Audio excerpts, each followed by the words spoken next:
Il n'y a plus rien à boire. Alors qu'est-ce que vous faites? Je vais descendre à la cave. Radio Laprade ne peut pas laisser passer ça inaperçu. C'est bien Radio Laprade. Ça mérite un canon. Imaginez le sud de la Bourgogne, dans un petit village paisible de Saône-et-Loire. Nous sommes à Gibles, dans les années 50. 1947. Nous remarquons une maison pas tout à fait comme les autres. Une antenne, quelques micros, il s'agirait d'une radio pirate. C'est quelque chose... Radio Laprade, c'est quelque chose... On pourrait dire quelque chose de rare. Quoi? Une radio pirate? À Gibles? Donc vous n'aurez pas de problème avec la autorité pour les radios pirates. Oh non.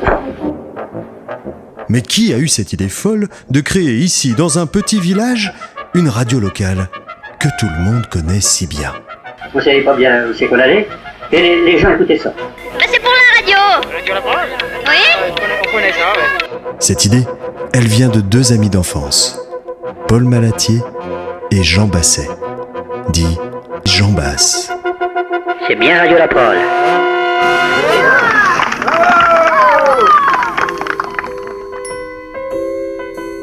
Vous savez, Marie-Claude, vous savez également, Monsieur Basse, qu'il y a à la Clette, comme à Gibes, des personnes que l'on remarque par leur silhouette, mais surtout par leur gentillesse.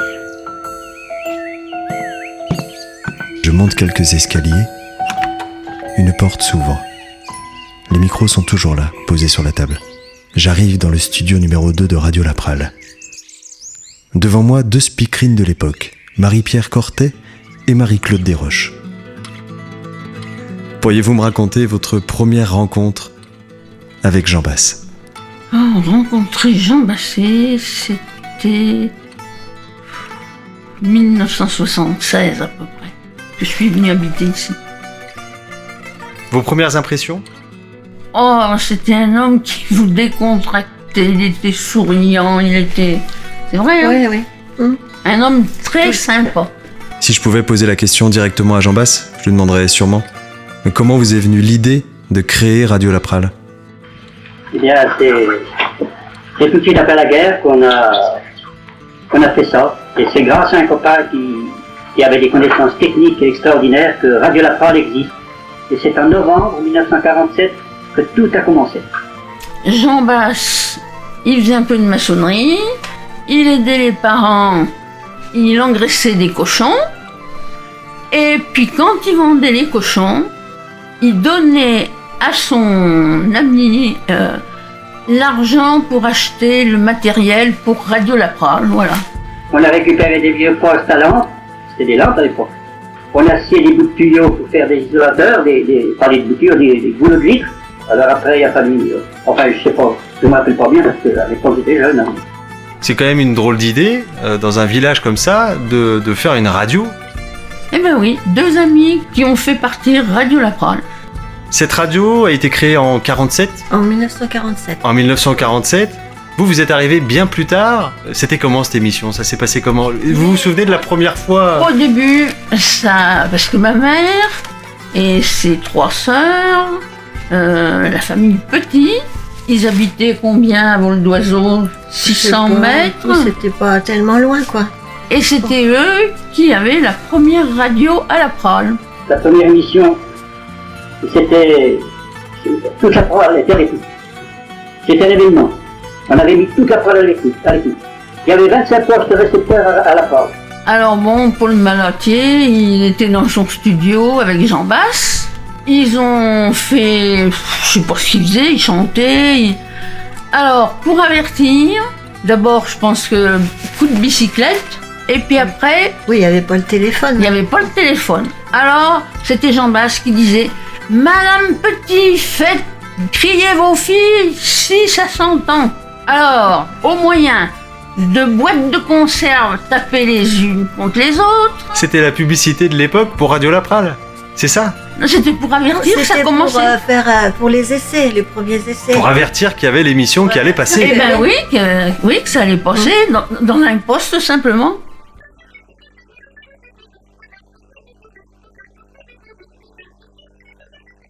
Et il y avait la guise.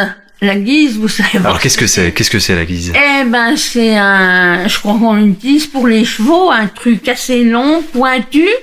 Alors ils mettaient un drap, ils mettaient quelque chose où ils agitaient pour montrer que c'était commencé. Les premières émissions de Radio Laprale. Les premières émissions, les premiers auditeurs.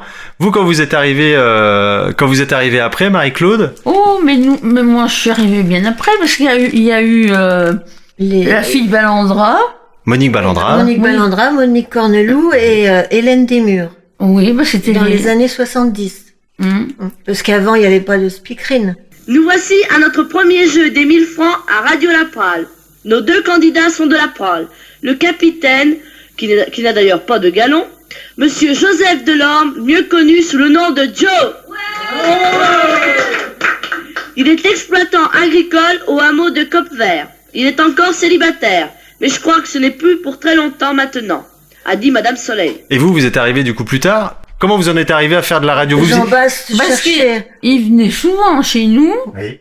Et puis un jour, Il a recherchait dit- une nouvelle speakerine. il dit faut venir Marie-Claude, hein, faut venir me causer, hein. Alors lui, il avait enregistré chez des gens, il partait, il y a des gens qui chantaient, il y avait des fêtes de quartier.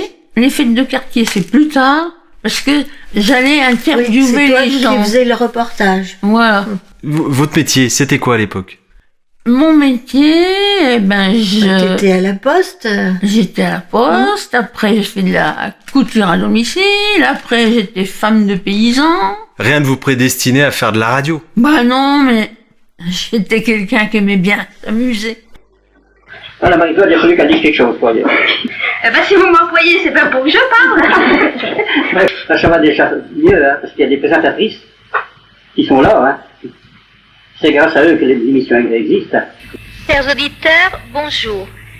Une crêperie a ouvert ses portes la semaine dernière au Plou.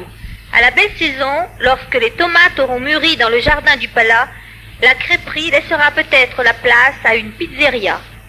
Une bonne pizza arrosée de ce que l'on voit dépasser sous l'armoire, ce n'est peut-être pas mauvais. Et vos premiers pas du coup dans la radio, ça s'est passé comment?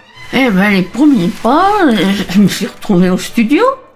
Oui, bah ça je me rappelle. Et les gens- Il y avait Martine Thomas avec toi, mais peut-être pas au début. Martine Une autre, Thomas, elle enregistrait sur cassette. Ouais, mais moi aussi. Il y a, oh ben oui aussi. Ouais, tu venais me chercher la cassette la veille, Voilà. et puis tu l'as passée dans l'émission.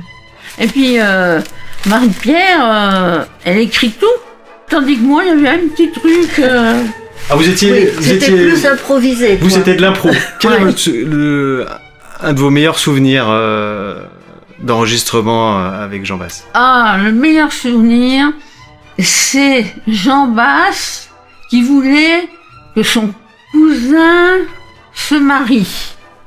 Il voulait faire un reportage spécial pour marier son cousin là. Parce que son cousin, il était célibataire, et puis bon, il est resté célibataire, oui.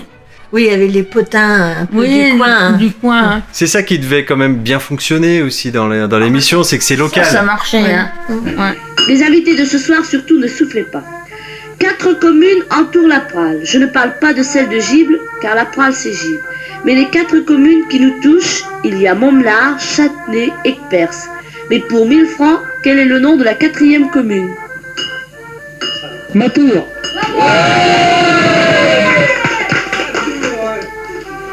Et maintenant,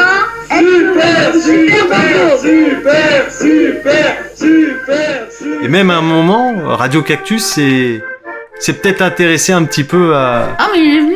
Et puis il a fallu qu'on aille une fois. Oui, on est allé une fois là-bas au studio. ouais. Oui, je sais plus ce que j'ai présenté, des dédicaces, des Oui. choses comme ça. Mais tu sais, Jean-Baptiste disait, oh mais Radio Cactus, ils ont envie de prendre Radio Laprale. Hein. Je veux pas leur donner. Hein. Quel souvenir vous en tirez, vous, de Radio Laprale? Ah, ben d'avoir fait quelque chose d'extraordinaire. C'est pas rien, hein. Un micro, on nous entend au bourg de Gilles, on nous entend. Et puis pas des professionnels en plus. Qu'est-ce qui a fait que ça a marché? C'était tous des gens du pays qui prenaient leur temps.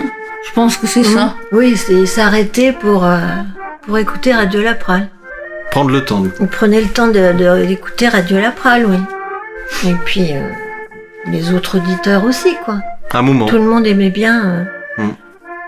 Ils savaient que c'était le premier samedi de chaque mois, c'était Radio Laprale.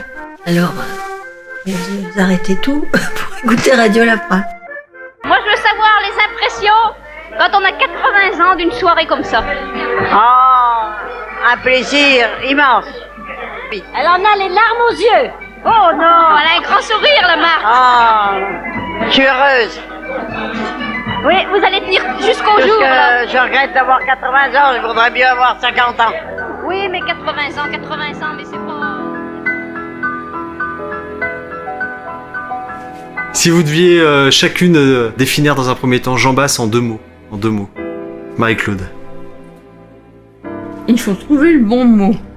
Il voulait se fâcher avec personne et toujours apporter du bonheur à ceux qui le voyaient. Et vous, oui, parce que Radio Laprale, c'était ça. Il aimait bien faire Radio Laprale pour faire plaisir aux gens. Merci de votre écoute et peut-être à bientôt pour un prochain podcast au studio Kerdoir.